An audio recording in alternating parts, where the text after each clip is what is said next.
Dit is deel 4 van mijn vierdelige videoserie over mijn Tour of Britain. Een fietstocht door het Verenigd Koninkrijk. Ik speelde al langer met de gedachte om de route Land's End John O'Groats te gaan rijden. En in 2025 had ik daar de mogelijkheid voor. Ik heb daar een plan voor gemaakt hoe dat aan te pakken. En over dat plan heb ik een video gemaakt, die kun je op mijn YouTube kanaal terugkijken. Dit is een weergave van hoe ik het werkelijk gedaan heb. En in deel 4 bespreek ik hoe ik van John O'Groats naar huis ben gegaan. Dat heb ik uiteraard fietsend gedaan. Dit is wat ik gedaan heb tijdens mijn tour door het Verenigd Koninkrijk. Ik ben vanuit huis op de fiets vertrokken. Heb in Hoek van Holland de boot gepakt naar Harwich. Van Harwich ben ik naar Land's End gefietst. Naar de start van de tocht Land's End John O'Groats. Een tocht die door het hele Verenigd Koninkrijk gaat. Aangekomen in John O'Groats ben ik weer naar huis toe gefietst. Ik ben van John O'Groats naar Newcastle gefietst en daar heb ik de ferry gepakt naar IJmuiden en van IJmuiden naar Apeldoorn gefietst. Een tocht van ongeveer 4000 kilometer. Deze aflevering gaat over mijn tocht van John O'Groats naar Apeldoorn naar huis.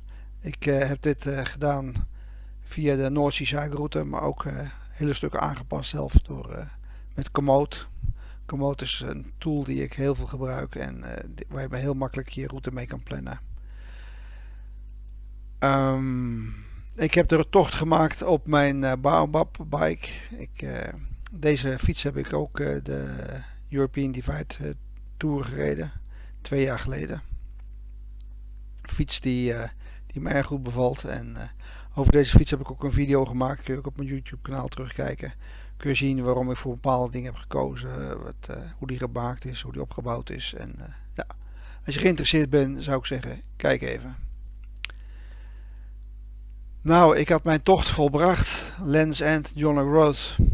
En onderweg, zoals jullie in mijn vorige aflevering hebben gezien, ben ik meerdere malen David tegengekomen. Een Fransman. En ja, hij was ook bij de finish. En de volgende dag moesten we weer naar huis toe. Ik ging naar Apeldoorn toe. En David die ging nog eerst naar wat rondfietsen in Schotland. En hij is eerst nog wat rondgefietst over de hybride. En daarna is hij naar IJsland toe gegaan om daar zijn tocht te vervolgen. Maar even een stapje uitdagender wat ik doe. De tocht terug, de Noordzee Cycle route, die gaf aan dat ik via de noordkant terug moest. En hier zo via de noordkant terug zo en dan weer zo richting Dingwall. Nou, ik zag onderweg heel veel borden over de North Coast 500. Het leek mij wel mooi om via die zuidkant te rijden. Ja, dat was inderdaad een leuke gedachte, maar dat pakt iets anders uit dan ik gedacht had. Verderop in de video zal ik jullie uitleggen wat ik allemaal tegengekomen ben. John O'Groats is, en de signpost is het eindpunt van de tocht Land's End John O'Groats. Maar het is niet het meest noordoostelijke puntje van het Verenigd Koninkrijk van het vasteland.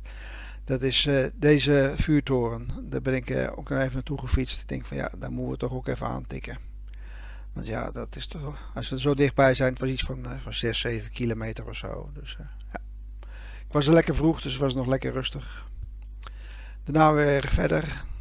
Hier de ferry die naar de eilanden gaat, die boven het Verenigd Koninkrijk, boven het vasteland van het Verenigd Koninkrijk liggen.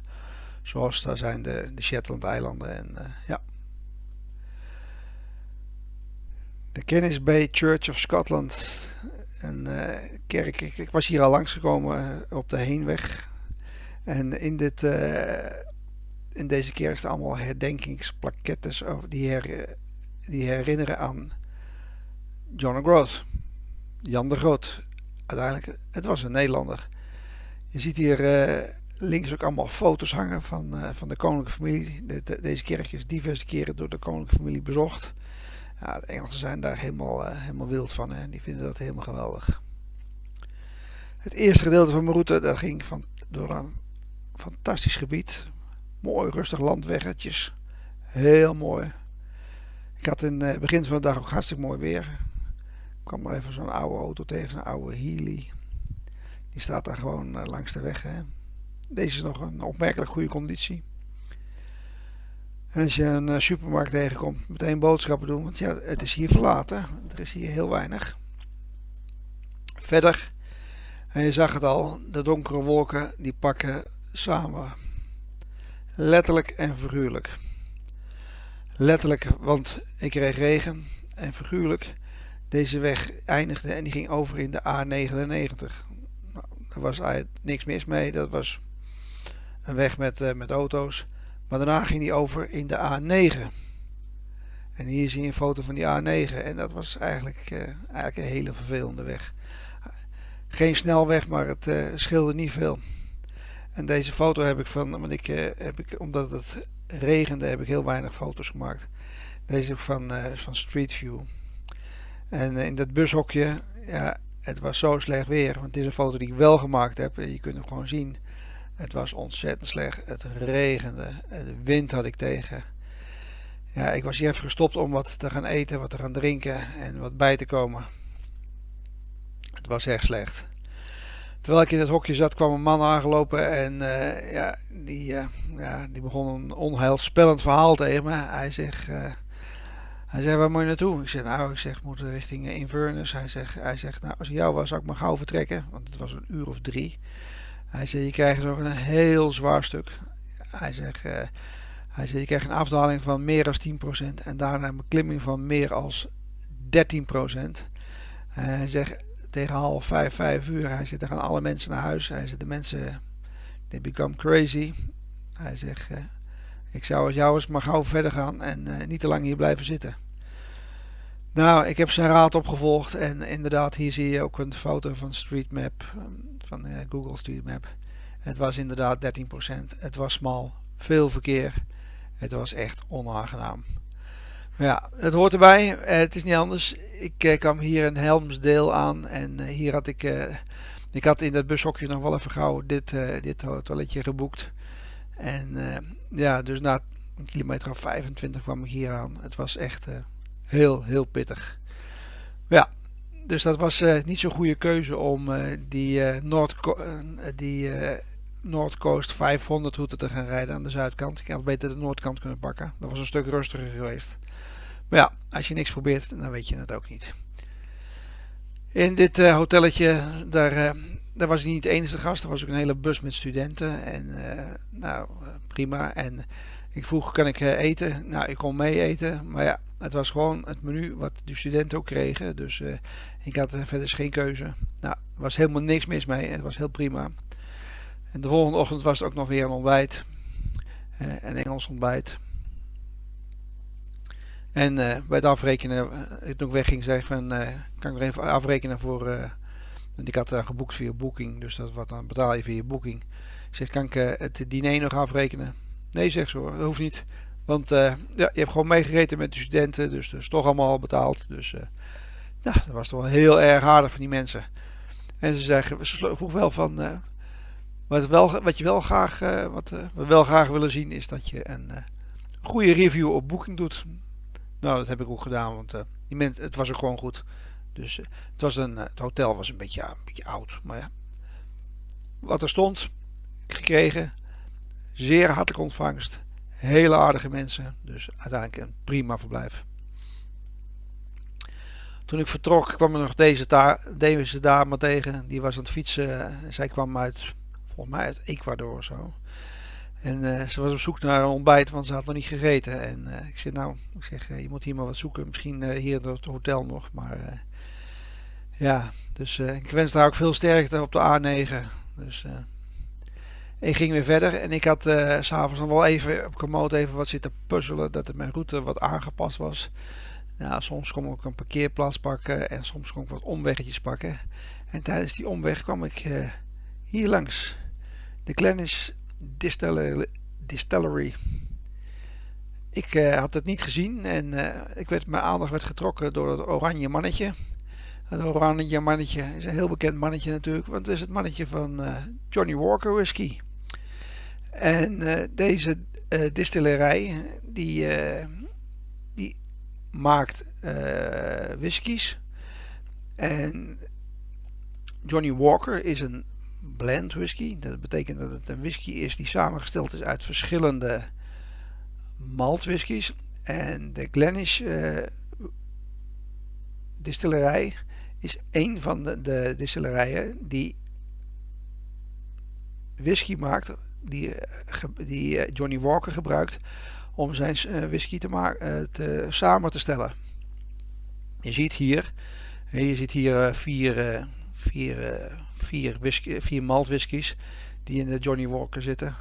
En op dat poppetje, dat staat dus op dat mannetje, daar staat dus op de wereld van Johnnie Walker. Heel mooi gedaan, heel mooi gedaan.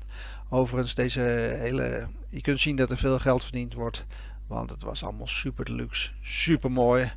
Ik heb mijn fiets hier geparkeerd, mijn regenpak uitgetrokken en ik ben hier die shop ingegaan om eens te kijken wat er allemaal is. De Glennish whiskies en daarnaast de Johnnie Walkers in alle soorten en maten. En van redelijk goedkoop tot heel erg duur. Ik was hier wat rond zitten struinen in die shop. Daar was nog heel betijds, want het was net open. En die jongen in de shop die vertelde me van alles over de whiskies. Heel erg leuk. En ik zeg, is er nog meer te zien? Nou, je kunt zeker meer zien. Je kunt een tour doen. Dat moet je dan wel voor betalen, maar dat maakt verder niet uit. En zodoende kreeg ik dus van Sarah een privé tour door de distillerij. En ontzettend interessant. Ze leggen je helemaal uit hoe het proces gaat. Met alle stappen. Je ziet hier alle stappen. En dan zit je... Hier wordt dan het fragmentatieproces wordt opgestart. Super leuk om te zien. Heel gaaf. En hoe het proces werkt, ze heeft me uitgelegd. Ik kan het niet zo 1, 2, 3 reproduceren.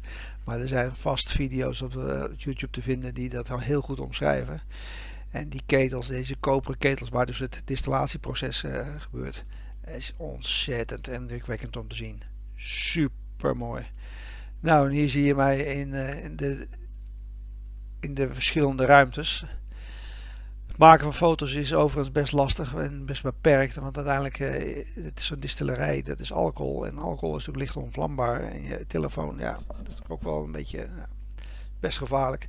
Maar je mag foto's maken vanaf de mat en uiteindelijk de tour wordt afgesloten met het proeven van de Glennish 14 jaar. Ik heb het niet gedaan, die hebben geen doggy bag, maar een doggy fles en ze doen het dan voor in een flesje en dan kun je het meenemen. Want ik denk als ik dit ga drinken en ik moet nog gaan fietsen, dat gaat niet goed komen. Nou, en de rondleiding werd afgesloten met deze slogan. Ja, een geweldige slogan. Today's rains is tomorrow's whisky. Hoe toepasselijk. Hè? Want regen dat hebben we gehad tijdens deze tocht en dat zullen we ook nog weer krijgen. Naast die distillerij is nog een andere distillerij. De Brobra Distillery. En deze maken nog veel exclusievere whiskies. Nog veel duurder dan de Johnnie Walkers. Deze hebben whiskies tot 15.000 pond per fles. Dus, en je ziet hier, daarnaast zie je ook hier zie je de pakhuizen. De ruimtes waarin de vaten opgeslagen worden. Whisky wordt gedistilleerd, dan is dan wit en dan wordt dan opgeslagen en wordt dan in een vat gedaan. En die vaten, dat zijn eikenhouten vaten. En dit zijn vaak vaten die zijn gebruikt voor het maken van sherry of van port. Die geven de kleur aan de whisky. En ook een heel belangrijk deel de smaak. Nou, na deze ontzettend interessante en welkome onderbreking ben ik weer verder gegaan. Het was gelukkig droog en mooi. Ik had dus wat alternatieve wegentjes kunnen vinden en zoals dit. En dat maakt het allemaal weer prima. Weer een doorwading, maar gelukkig was er ook een brug naast. En want deze was wel een stuk dieper als die andere. Dus ja, de alternatieve route die ik had kunnen vinden met Komoot was best oké, moet ik zeggen. En die voerde langs de zee, waaronder het app was het best wel weer laag water. Dus dan staat het gewoon droog, hè. Leidde me door het dorpje Doornmorg. Heel mooi, heel authentiek. Ja, en hoe authentiek wil je het hebben? Met zo'n oude Morris Minor met 2 oude telefooncellen. Engelser als dit wordt het niet. Ik moest toch nog wel even deze brug over. En dat was wel minder. Dus tanden door elkaar. En het was toch een kilometer, die brug. Want je rijdt dan gewoon als het ware op een snelweg. En je ziet hier rechts zie je ook een man, een hiker lopen. En die was ook bezig met de route Lens End, John O'Groats Road. Maar dan lopend.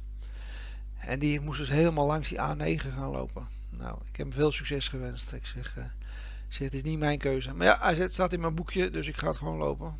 Dus het zal misschien achteraf wel meegevallen zijn. En ik denk dat zij misschien best wel wat betere paden hebben gevonden als om die A9 te ontwijken. Ik kwam daarna terecht in het stadje Teen. Ik heb hier een hotel genomen. Het Royal Hotel. Klinkt zeer deftig. Het was ook deftig, maar het viel er ook wel weer mee. Ik kon mijn fiets gewoon in de receptie parkeren. Deze helemaal niet moeilijk over. S'avonds het stadje in en ik was hier bij het station. Heel mooi stationnetje. Van deze bruggen, dat is ik denk een beetje eenheidshorst, want die zie je op heel veel plekken. Precies dezelfde brug overal.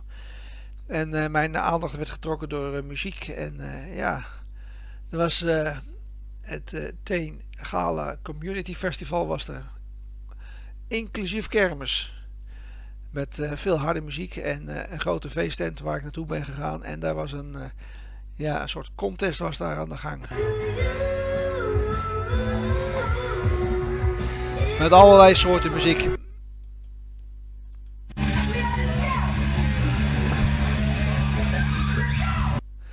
Dat was nogal gevarieerd en was een hele leuke avond om dat mee te maken. De volgende ochtend weer verder en eerst beginnen met een goed Engels ontbijt. Dit is de vegetarische variant. En ik fietste ontzettend goed op. Je hebt natuurlijk ontzettend veel calorieën en die kun je met het fietsen goed gebruiken. Ik denk dat ik dit niet gewoon in het dagelijks leven moet gebruiken, want het is helemaal dichtgroeien. Ik zei al, ze deden niet moeilijk. Gewoon de fiets stond gewoon in de receptie en je kunt je gewoon klaarmaken en weer verder gaan. Nou,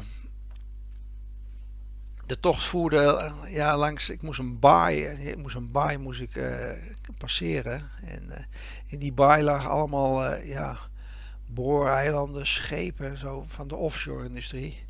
En hier zie je ook stroomkabels liggen die ze op de zee neerleggen, op de zeebodem neerleggen. Enorm grote haspels waar die kabels op zitten en die dan op de bodem neergelegd worden. En ik moest dus deze pont over. Je ziet hier dat ik echt op de North Sea Cycle Route zit. En dat het een klein pontje is, dat blijkt wel, want die auto moet hier gewoon achteruit eraf rijden. Dat was echt een heel klein pontje. Nou, ik was de enige passagier. Maakte niet uit. Ik kon gewoon in de stuurhut, was ik van harte welkom. En kon ik het overtocht meemaken. En vanuit de stuurhut zie je dan die booreilanden hier liggen.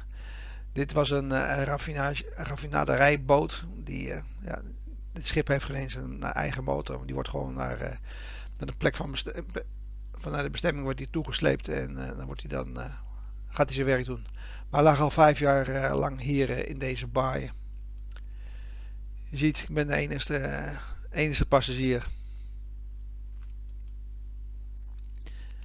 Verder, vanuit die baai moest ik weer naar boven toe. Dus was het meteen weer een flink klimmen en klauteren. Dat is wel North Sea Cycle Route. Je denkt van ik rij langs de kust, het is vlak. Nou, niks is minder waar. Maar klimmen hoort bij fietsen. En zoals ik de vorige keer al zei. Voor een nice view, you had to work hard. En dat geldt hier ook weer. Daarna kwam ik weer in het drukke verkeer terecht van de stad Inverness, sorry. Ik moest deze brug over. Het was echt ontzettend druk. Ik had hier een hotel genomen aan de rand van de stad. Ik had hier dit hotelletje. Castleview. Het was een heel schattig hotelletje. Met een hele aardige eigenaresse. Heel vriendelijk. Mijn fiets kwam weer onder in de lobby staan. Perfect. En Inverness, ik vond het een hele leuke stad. Heel bruisend. Heel levendig. Veel muziek. Veel van alles te zien en te beleven. House of the Highlands, waar je allerlei Schotse dingen kon kopen. Kilts en weet ik wat. Ik zei al, het hotel heette Castleview. Dat zie je hier zo.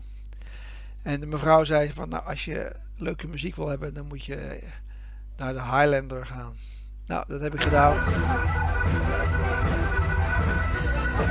Nou.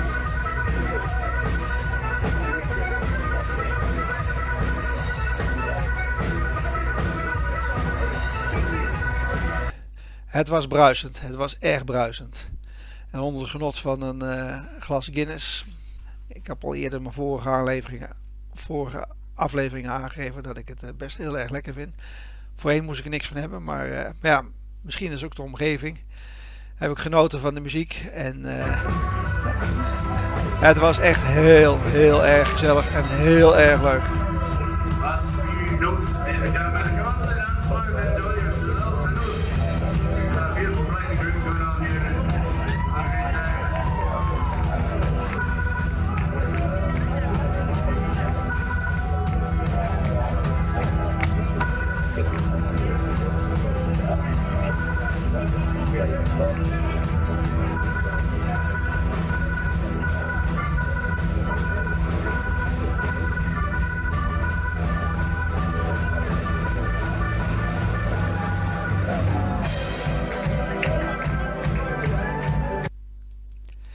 Zo zie je maar weer, zo kom je op onverwachte momenten de leukste dingen tegen. Ik heb een geweldige avond gehad, het was echt fantastisch. Het was super sfeervol. Zo bleef je Schotland in zijn puurste vorm. De volgende dag weer verder en dan kom je door zo'n mooi landgoed.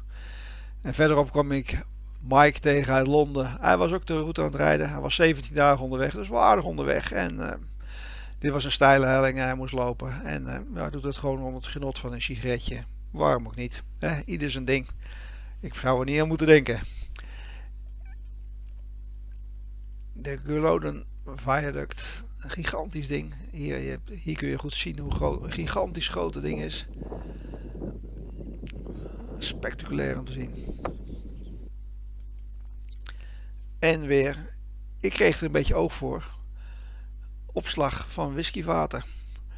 Vaak zie je van die grauwe betonnen magazijnen. En daar ligt dan de whisky in te rijpen. En hierachter was dan ook weer een distillerij. Nou, verder met de North Sea Cycle route. Was er nog een triathlon evenement. Ik heb er niks van gezien. Dus, en die gaat over wegen, maar ook soms over onverharde paden en smalle bruggetjes. Dus, ik zei al, van ik krijg er echt een neus voor. Want ook hier lag weer whisky opgeslagen. Hier de ruïnes van de Elgin Cathedral.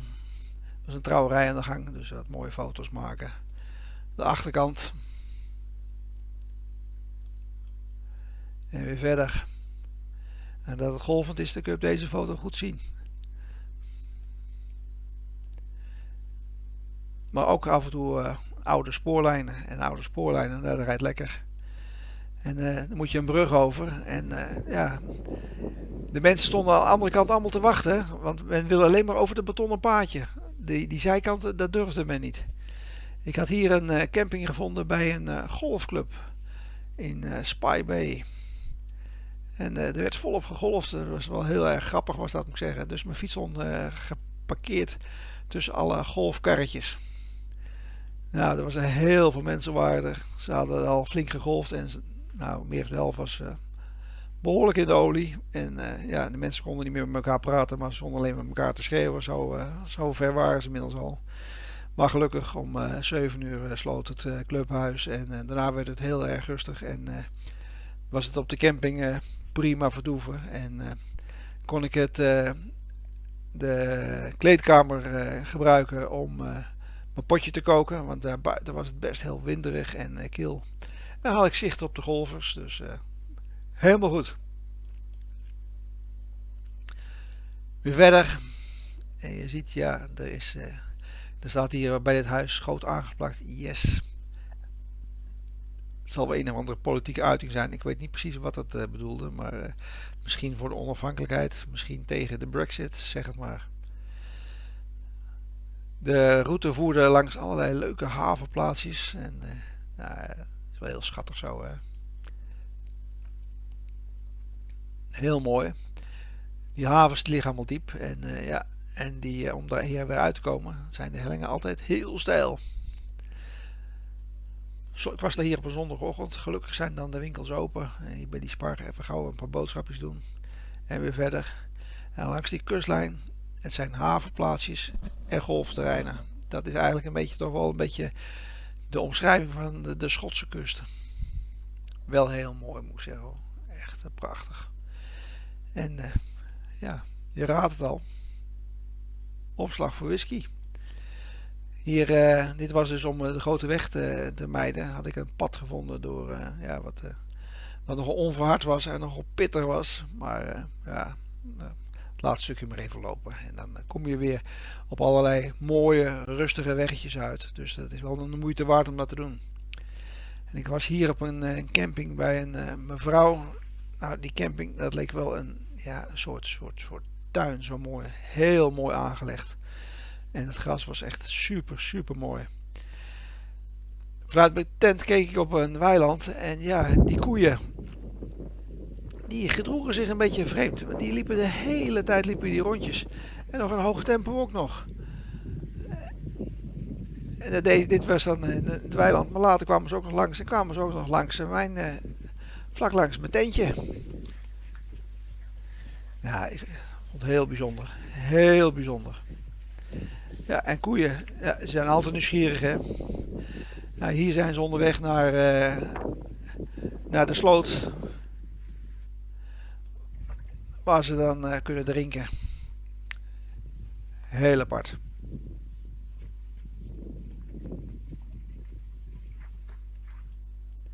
Hele mooie camping. S'avonds nog even een stukje gelopen. En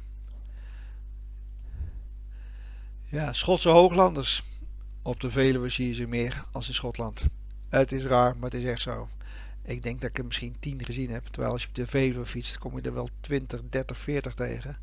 Dan zie je ze overal lopen. Dus ja, in de Veluwe zijn ze gewoon uitgezet. Hè. Nou, en hier had de man die de paaltjes geplaatst, had er nog een paar bordjes over. Dus die dacht van, ja, we moeten toch maar goed aanduiden waar gefietst moet worden. En op welke fietsroute je zit. Dus ja, een beetje overdreven. Maar ach. Het is wel zo dat je heel makkelijk kan passeren. En niks meer van die moeilijke passages. Wat in het verleden, wat ik in de vorige video's heb laten zien. Die overigens, ja, verder. Ja, de fietsroutes zijn hier echt prima.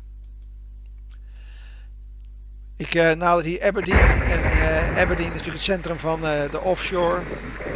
Die mensen worden allemaal met helikopters van de booreilanden afgehaald en hier op het vliegveld afgeleverd. Je kunt daar heel makkelijk bij komen en prima kun je dat zien. Nou, het is best leuk om dat te zien. En ja, ik moet zeggen, ik heb daar even wat tijd voor genomen om dat te bekijken. En die helikopters. Overdovend lawaai. En hier zie je hoe de bagage uit de helikopter gehaald wordt. En daarna de mensen ze gaan keurig, zeer gedisciplineerd achter de bagage aan.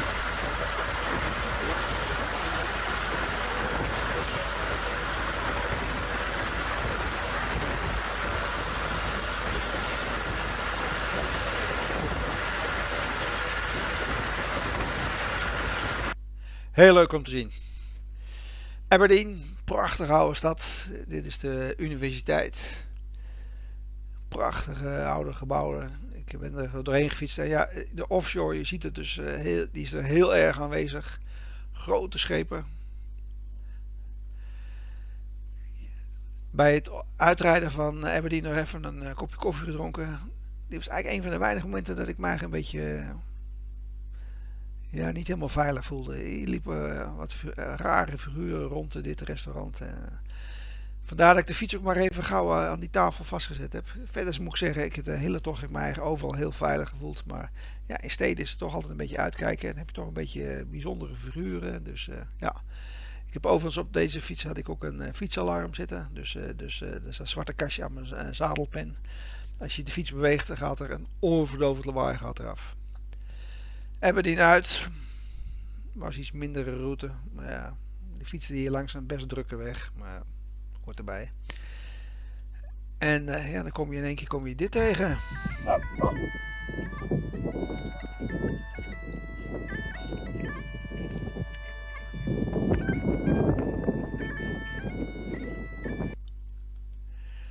Met dit kasteel op deze rots. Heel toeristisch, maar wel heel mooi om te zien. En weer verder. Noordzee cycleroute. Ik had een camping gevonden. Nou, echt met een fantastische plek. Aan de kust. Bij een uitmonding van een rivier. Deze foto's heb ik ja, 's ochtends een beetje partijds gemaakt. Om een uur of 6 of zo. De zon kwam op. Ja, ik denk iets eerder. Prachtig. Prachtig zicht. Ik ben meteen ook uitgebleven en weer verder gegaan. Ja, als je vroeg vertrekt, heb je een mooi ochtendlicht. Lekker rustig. Je hebt een goede start van de dag. Het was sowieso een beetje mijn levensritme om 's ochtends met tijds eruit te gaan. Vroeg te vertrekken en dan en 's avonds niet te laat naar bed. En ja, het is wel, je zit best noordelijk, dus je moet dan wel even een masker even opdoen. Ja, het is natuurlijk, het wordt pas laat donker. En heel vroeg licht. De route ging via onverharde paden, smalle weggetjes, mooie uitzichten. Ik kom nog eens een keer wat tegen. Hè? Oude bruggen, waar je overheen kon fietsen. Super mooi uitzicht. Weer van die obstakels, maar ja, als je goed kijkt kun je aan de rechterkant er gewoon voorbij. Even wat kop koffie drinken en een broodje kopen bij de bakker. Ik was niet de enige geïnteresseerde, want deze meeuw die was zeer geïnteresseerd in de bakkersauto. En ze zijn zeer brutaal. Als je niet oplet, dan pikken ze zo het broodje uit je handen. Het is gewoon gelukkig rustige wegen. Mooie uitzichten. Langs door vissersdorpjes. Waar iemand hier is de krat aan het klaarmaken voor de kreeftvangst.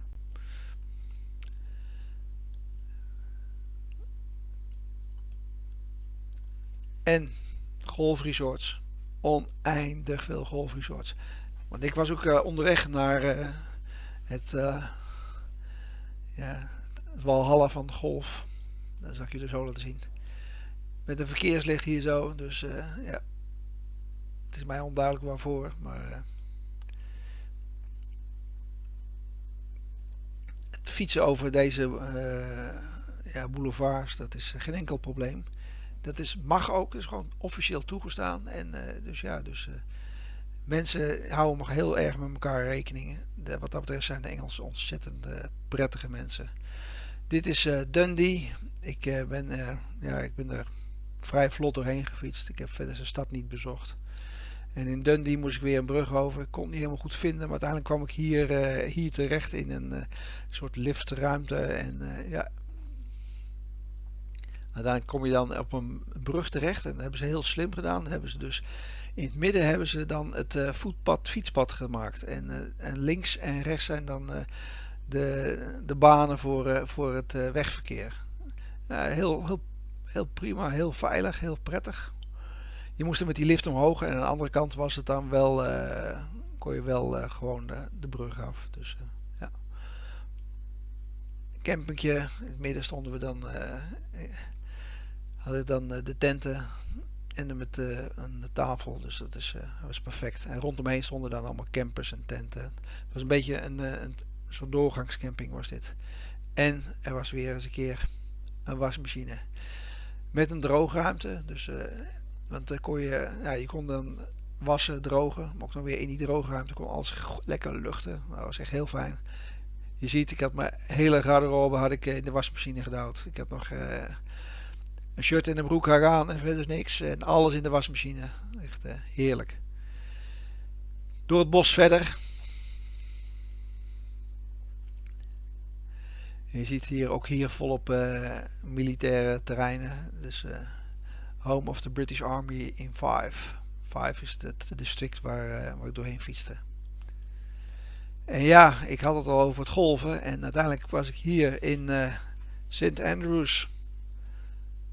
Welcome to the home of golf. Je hebt hier echt alles is golf. Golfterreinen, alles is golf.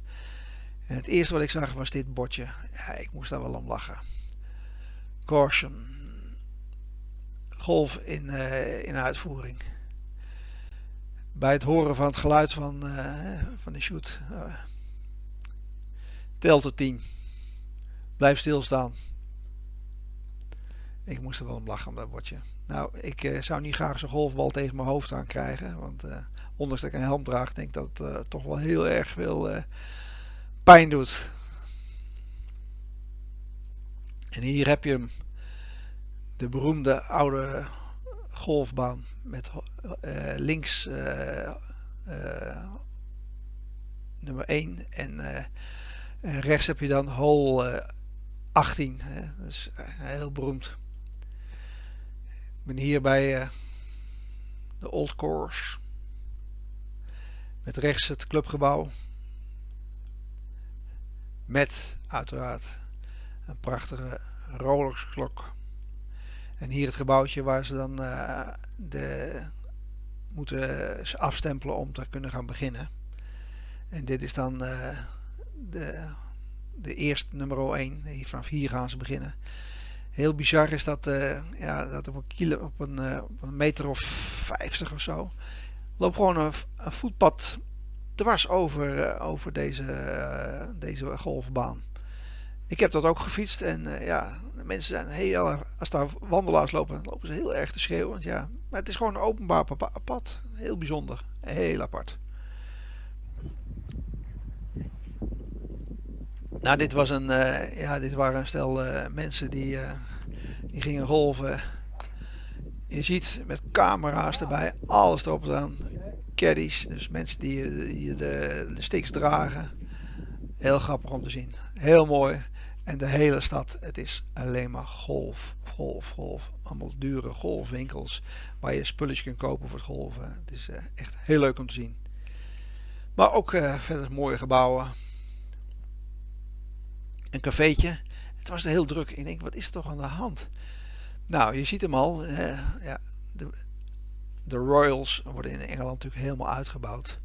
En ze hebben hier op het raam geplakt. Where Kate met Wills.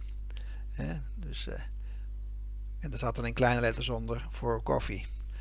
Dus Kate en William die hebben ooit hier een keer koffie gedronken. En daar wordt enorm uitgebuit.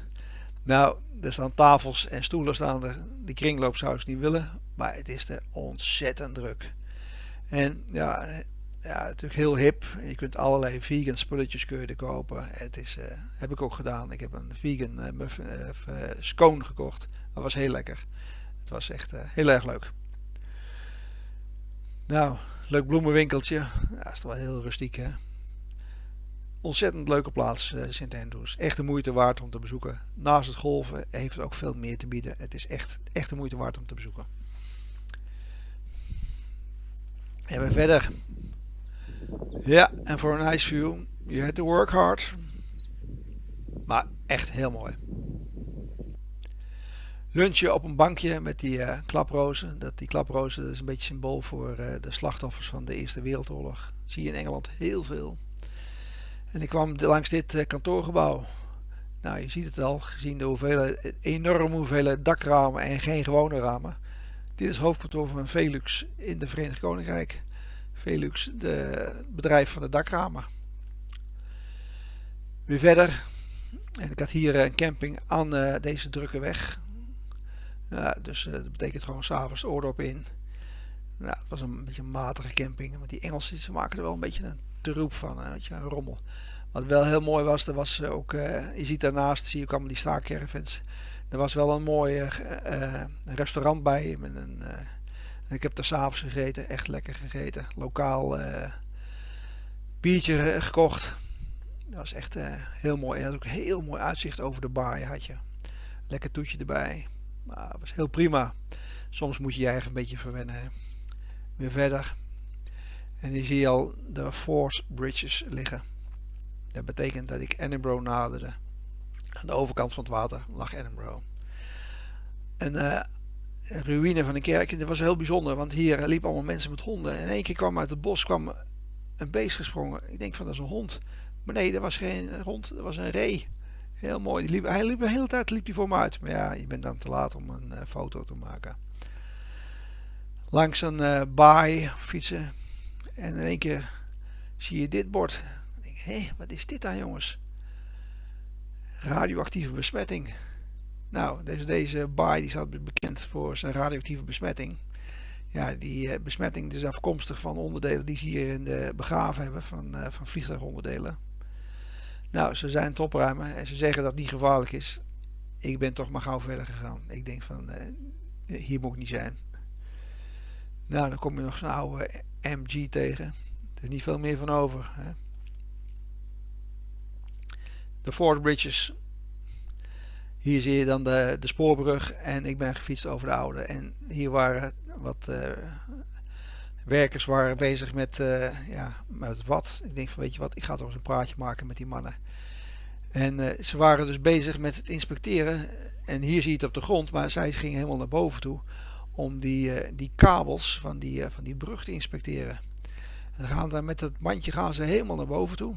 Iedere 7 jaar wordt die kabel geïnspecteerd. En om voor te inspecteren moet die mantel die moet eraf. En dan kunnen ze dus kijken. Al die kabels kijken ze dan. En ik zeg maar ja, als dan zo'n kabel kapot is. Ja, ze kunnen dus één zo'n kabel kunnen ze dan met een minimale lengte van 7 meter kunnen ze dat weer vervangen. Ja, heel erg leuk. Mensen zijn heel vriendelijk. Als je ze aanspreekt. Ze willen alles van je. Ze willen alles vertellen. Echt de moeite waard. Heel erg leuk. Nou, richting Edinburgh. Ja, dan kom je de mooie landhuizen weer tegen. Hè? Mooie stad Edinburgh. Heel erg toeristisch. Heel erg druk. Het is wel een voordeel dat ze hebben daar een hele grote zero emission zone. Dus waar eigenlijk alleen maar zero emission auto's mogen rijden. Taxis en bussen. En fietsers. Dus dat was wel heel erg prettig, moet ik zeggen. Dus, maar ja, het is wel heel erg druk, moet ik zeggen. Dus ja, de stad op mijn gemak doorgefietst. Er kwam nog zo'n oude Engelse dubbeldekker, dat is zo'n oude dubbeldekker uit Londen tegen. Ja. En ja, hier, ik moest de stad uit en ik kon heel slecht deze tunnel vinden. Ik was op zoek naar een fietspad en kon die vinden. En dat bleek dus deze tunnel te zijn. Nou ja, dus, zo ben je af en toe nog aan het zoeken. Ondanks dat je met GPS rijdt, kun je het best wel zoeken. Maar ja, als je hem heel erg inzoomt en precies de route rijdt, dan kom je er altijd. Ja, ik was de stad uitgegaan en ik kon geen plekje vinden om te lunchen. En uiteindelijk kwam ik langs het station. Ik denk, weet je wat, ik ga eens kijken op het station of daar vaak op het perron heb je wel een bankje en dan kun je op het bankje gewoon rustig zitten. Dus ja, nou iedere keer, er kwamen best veel treinen, er kwamen er langs en die stopten daar. Dus iedere keer de conducteur die zat daar maar te kijken zo van, maar ik zeg ga maar verder. Ik zeg, want ik fiets verder, ik neem niet de trein. Mooie fietspaden, weer langs van die oude spoorbanen. Hè. Want wat je net zag was spoorbanen in gebruik, maar je hebt ook oude spoorlijnen die ze omgebouwd hebben tot fietspaden. En ja, hier staat een bord, hè, want dit geeft wel de fietscultuur in Engeland heel goed weer. In Engeland heb je heel veel fietspaden die worden beheerd door National Cycle, die worden benoemd als het National Cycle Network. Dit is dan route 76. En die zijn bedoeld voor fietsers en voor wandelaars. En ze noemen dat ook zo mooi Share with Care. Cyclist, slow down, soundbell, giveaway, geeft ruimte. En please keep dogs under control. Want ja, honden, dat is natuurlijk wel een dingetje in Engeland. Hè? En honden, die is heel, heel belangrijk in de Engelse cultuur. Hier zie je ook weer, onderweg word je weer herinnerd eraan met kleine bordjes. Op het fietspad schilderen ze dan gewoon de tekst slow, fiets rustig. Ja, en het is prima. En dat samenspel tussen fietsers en wandelaars, dat is in Engeland echt heel voorbeeldig. Daar kunnen wij hier in Nederland nog wel een voorbeeld aan nemen. Nou, in het verte zie je allemaal liggen. Tornus Power Station. Ze waren alleen vergeten nuclear ertussen te zetten, want dit is gewoon de kerncentrale. En ik heb dus wat ik net zag van die radioactieve besmetting, dat heb ik dus thuis, toen ik thuis was, opgezocht. Ik dacht heel erg lang van dat van deze kerncentrale kwam. Maar dat komt dus door die onderdelen die ze er begraven hebben. Ja, uitzichten zijn wel heel mooi hoor. Het is wel de moeite waard om daar te rijden. Uiteindelijk kwam ik hier bij de grens tussen Schotland en Engeland. Ik ging Schotland uit en Engeland weer in. Het staat een beetje verborgen, dat bord. Je moet heel goed opletten. Dus uiteindelijk... maar ja, het is me toch opgevallen. En dan rij je langs hier de grens tussen Schotland en...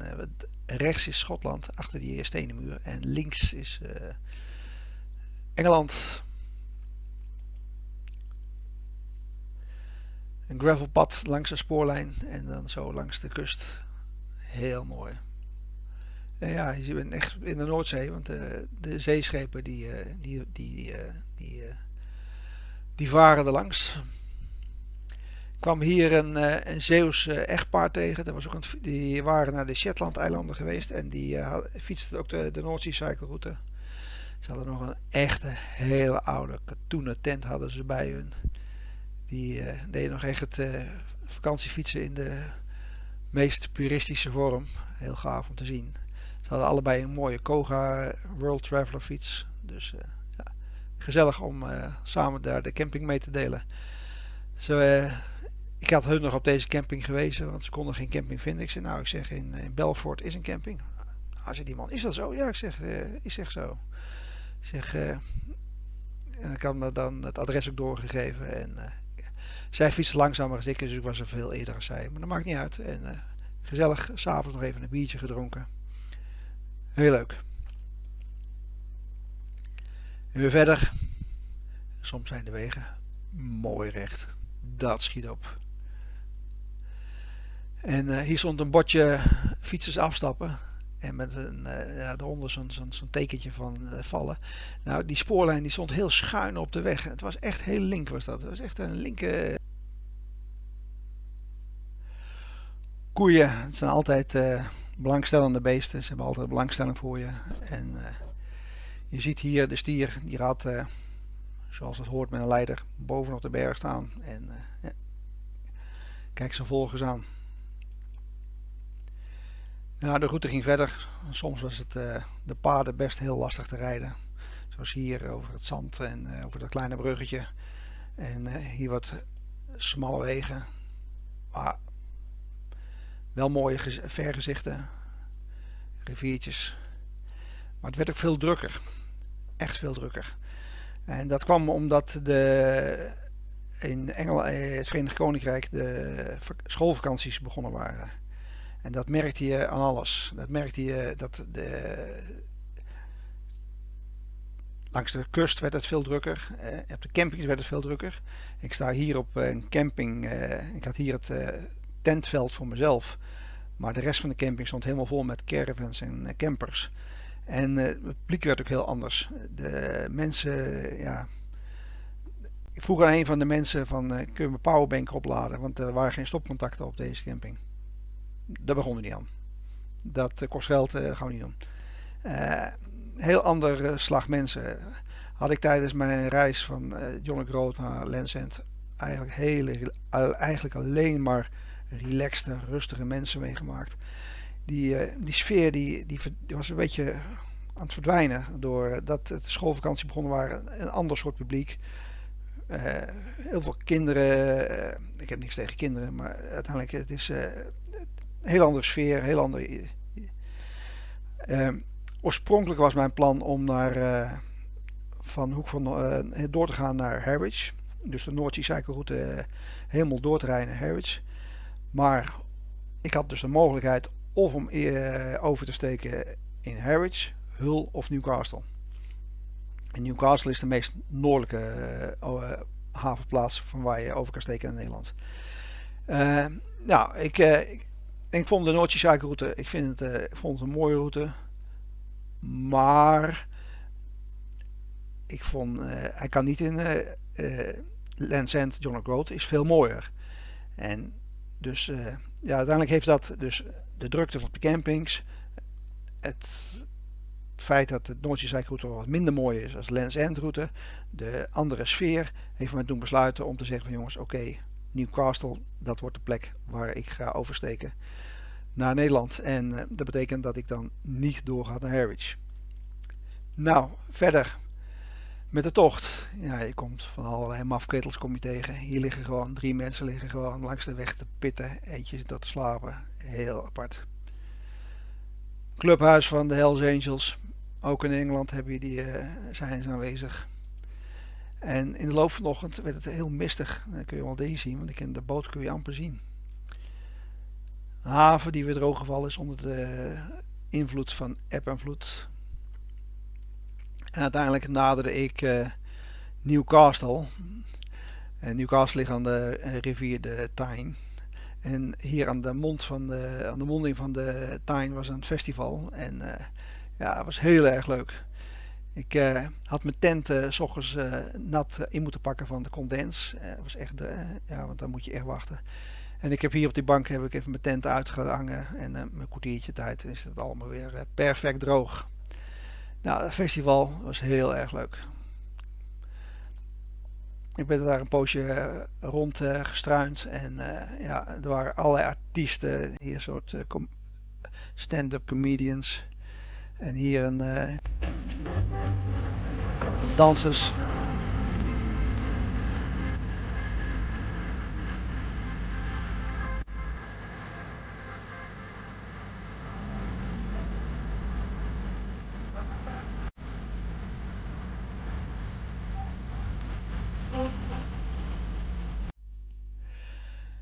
En ja, nog ook orkestjes.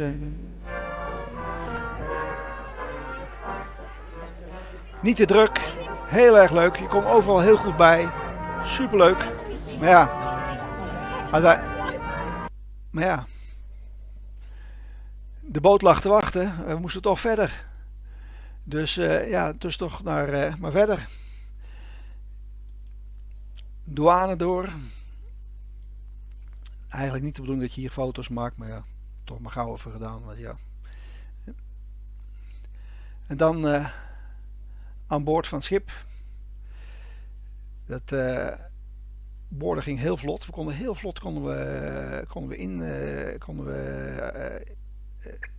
aan boord. Dus en dat is wel duidelijk waarom natuurlijk. Want ze willen graag hebben dat je lekker bij tijds op het terras gaat zitten boven op het dek. En lekker biertjes weg gaat tikken. Nou, dat hebben we dus ook maar gedaan. Want het was lekker weer. Het zonnetje scheen. En we hadden wel een biertje verdiend, moet ik zeggen. Je kunt hier op deze kaart zien hoe de boot vaart. Hij steekt niet recht over. Hij blijft heel lang aan de Engelse kust varen. En dan op het laatst gaat hij oversteken. En we gingen 's middags om 5:00 gingen we weg. En de volgende ochtend om 10:00 zijn we in IJmuiden. Het is best een heel aan het varen. Maar je ziet ook, op deze kaart kun je het goed zien hoe ver het gaat. Nou, hier de afvaart vanuit Newcastle. Met nog even een jetskier erbij die zijn kunsten liet zien. Lekker gegeten aan boord. Je kunt daar je hebt er een heel uitgebreid buffet. Het is echt heel prima. Echt heel lekker eten. Voor allerlei soorten lekkere dingen. En s'avonds kun je naar, ze noemen dat de nightclub. Het speelt daar een bandje. Het is gewoon gezellig om de tijd te doden. En bijzonder, geen wifi. Kijk, want je internet op zee, dat is heel duur. En ja, dus dan ben je afhankelijk van de wifi aan boord. En hier moest je de wifi kopen. Was best wel prijzig. Dus heel weinig mensen kochten wifi. Dus dan was weer ouderwets weer eens een keer een avondje en een nacht zonder internet. Ja, lekker rustig moet ik zeggen. Nou, hier naderen we. Het is de volgende ochtend. We hebben lekker overnacht in onze hut. Prima geslapen. En hier naderen we IJmuiden. De Hoogovens. Ik ben er voor mijn werk vroeger veel geweest. En nu zie ik hem eindelijk eens een keer vanaf zee. En hier de pier van IJmuiden.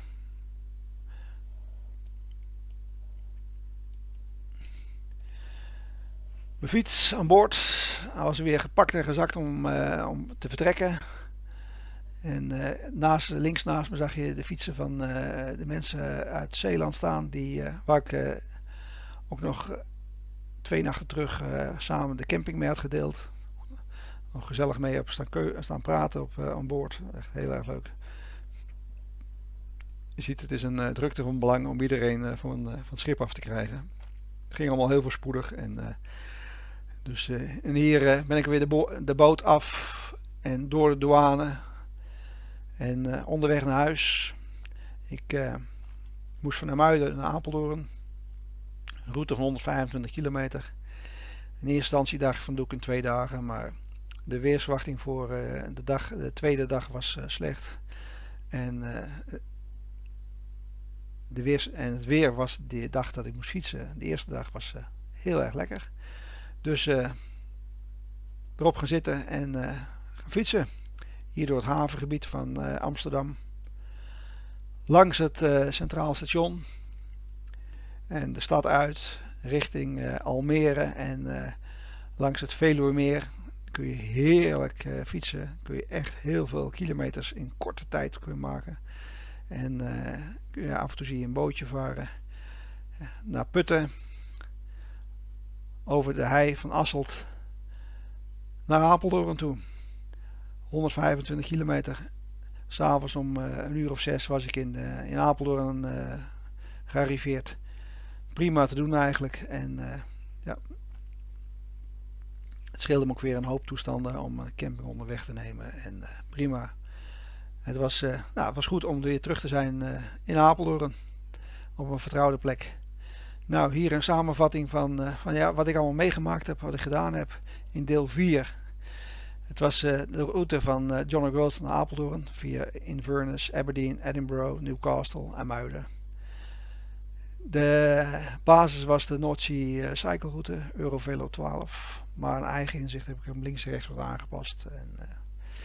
En vooral het eerste stuk, dus die zuidelijke route van die North Coast 500, dat was geen succes. Dus mensen die mijn route na willen rijden, doe dat niet.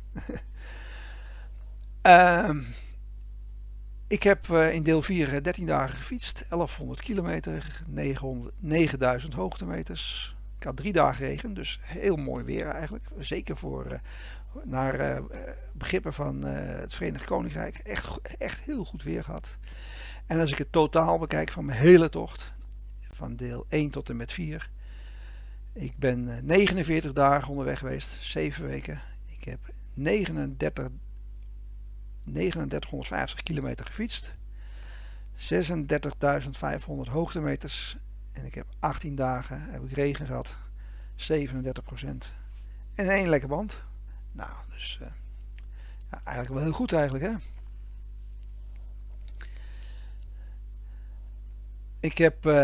Ik had ook aangegeven dat ik eventueel wild wou kamperen. Dat is niet helemaal mijn ding. Ik heb dat ook niet gedaan. Ik heb 28 dagen op de camping gestaan. 2 dagen bij vrienden op de fiets geweest. 2 dagen op de boot overnacht. En 17 dagen in een hotel, B&B of Airbnb overnacht. Dus nou, ik zei 3950 kilometer, 36.500 hoogtemeters, 1 lekke band. En onderweg ben ik 7 kilogram lichaamsgewicht ben ik verloren. En thuis, hij wacht op me, mijn grote vriend Govi. En je kunt op deze foto goed zien hoeveel ik afgevallen ben. Niet 1 kilo, maar 7 kilo. 7 pakken suiker. Het zijn er heel wat. Nou, dit was het, deel 4. De tocht van John O'Groat naar huis toe. En de spreuk van deze video, het kan niet missen, hè. Today's rain is tomorrow's whiskey. Bedankt voor het kijken. Geef me een duimpje. Abonneer op mijn kanaal. Dan mis je niks. En volg me op mijn social media kanalen. Er zullen zeker nog hele mooie fietstochten gaan komen.